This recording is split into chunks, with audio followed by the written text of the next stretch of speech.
Apakah Indonesia wajib menerima Rohingya? Seperti yang kita tahu, gelombang kedatangan warga Rohingya ke Aceh makin kesini kok makin banyak aja. Mereka datang pakai perahu dari Myanmar dengan alasan untuk lari dan mencari kehidupan yang lebih layak. Meski begitu, kedatangan warga Rohingya nggak disambut baik oleh warga Aceh. Para warga mengaku resah dengan perilaku warga Rohingya yang pernah diterima mereka sebelumnya. Dan warga Aceh bilang katanya mereka suka ngelanggar beberapa aturan yang berlaku. Tapi di sisi lain ada organisasi PBB untuk pengungsian yaitu UNHCR. UNHCR berupaya buat menampung warga Rohingya di wilayah Aceh. Informasi terbaru katanya UNHCR lagi nyari wilayah yang bisa dijadiin tempat pengungsian. Lalu apakah sebenarnya Indonesia punya kewajiban buat nerima Rohingya? Jadi gini, menurut Guru Besar Hukum Indonesia, Hikmahanto Juwana, dia bilang katanya kehadiran etnis Rohingya bukan jadi urusan Indonesia. Indonesia nggak seharusnya memperlakukan etnis Rohingya sebagai pengungsi. Mengingat Indonesia bukan anggota dari Konvensi Pengungsi 1951. Kalau etnis Rohingya diperlakukan sebagai pengungsi, maka ini merupakan urusan UNHCR. Dan Indonesia cuma bantuin sewajarnya aja, mengingat para etnis Rohingya saat ini lagi berada di Indonesia.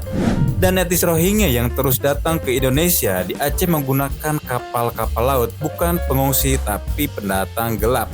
Orang-orang yang memasuki wilayah negara lain tidak serta-merta bisa mendapatkan status atau dapat dikatakan pengungsi gelap. Mereka harus melalui verifikasi dulu oleh UNHCR atau otoritas keimigrasian dari wilayah negara yang dimasuki. Nah, tujuan verifikasi ini adalah buat mastiin kalau orang yang datang itu memenuhi definisi pasal 1 Konvensi Pengungsi. Selain itu, mereka juga harus dipastikan bukan orang yang ingin mencari kehidupan yang lebih baik dan gak punya catatan kriminal di negara asalnya. Menurut Guru Besar Hukum Indonesia, ada 5 hal yang harus dilakukan pemerintah sebagai ketegasan. Yang pertama, menyerahkan segalanya ke pihak UNHCR tanpa campur tangan pemerintah Indonesia. Yang kedua, pemerintah harus minta UNHCR nyiapin dan ngeluarin anggaran buat kebutuhan sehari-hari etnis Rohingya. Yang ketiga, pemerintah untuk sementara harus nyari pulau terpencil buat nampung mereka untuk mengantisipasi mereka lari dari penampungan dan berbaur sama warga lokal. Nah, yang keempat, pemerintah minta Kedutaan Besar Myanmar di Jakarta untuk melakukan pemulangan terhadap etnis Rohingya. Yang terakhir, yang kelima, Indonesia wajib meminta kantor UNHCR di Jakarta yang bertugas untuk melakukan screening para pencari suaka dan status pengungsi untuk segera ditutup.